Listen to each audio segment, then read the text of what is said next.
Hello? Is this the right place? Yes, that's right. This is where you're supposed to be, and so is the art. Some artworks are created by the artists to be experienced at a specific place, and the space the art inhabits becomes an intrinsic part of their meaning. That's what we call site-specific art. Here at Sarasota Art Museum, you can see and experience site-specific artworks. At Thomas Maguire Hall, the Venezuelan artist Jose Alvarez created this mural called Coming Together. What do you see that makes the artwork unique for this space? Elements like scale, materials, colors, reflection, and depth are intertwined in coming together, allowing the viewer to fully immerse themselves in a visual and spatial experience. Alvarez says, "I see the museums as a place for healing, a place to celebrate human connections." And he creates, in his own words, a fantastic visual reverie designed to transport the viewer to a higher place. Starting at the Wendy G. Circus and Pepe Olona lobby, we see Leah Rosenberg's 28 Colors installation.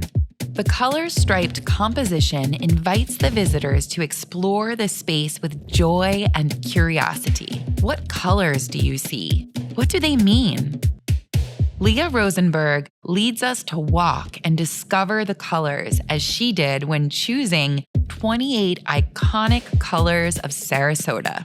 The installation takes us up the stairwell to the third floor, where the stripes and our experience constantly change. Why do you think the artist chose this specific space at the museum? What would happen if the artwork was placed at Maguire Hall? Do you think it would convey the same meaning?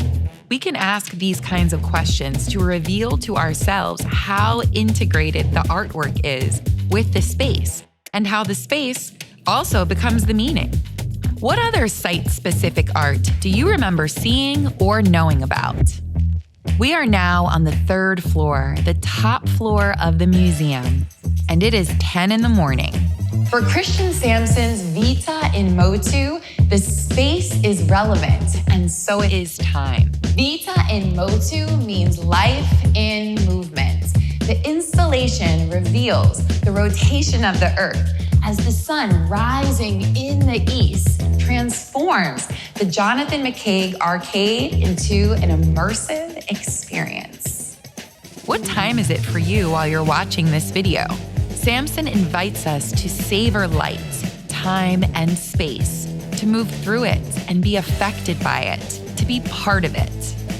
After exploring the second floor galleries, visitors will be drawn to the light and colors from the Jan Schmidt Loggia, to the experience Force Field by the Nigerian artist Odili Odita. We walk through the glass doors to enter Odita's kaleidoscopic patterns of hard-edge, colorful shapes installation. What colors do you see? How do they make you feel? How do you think the artwork and its title, Force Field, are integrated with the space? Why do you think Odita chose the second floor loggia? Artists who create site-specific art design artworks that are thoughtfully connected to the spaces in which they inhabit. The artists create an immersive experience within museum spaces, using the floors, the ceilings, the cities they inhabit, and even the position relative to the sun as inspiration for their pieces. When you visit us and explore these site-specific works, take a picture and tag us or use the hashtag Sarasota Art Museum. You are at the right place, and so is the art.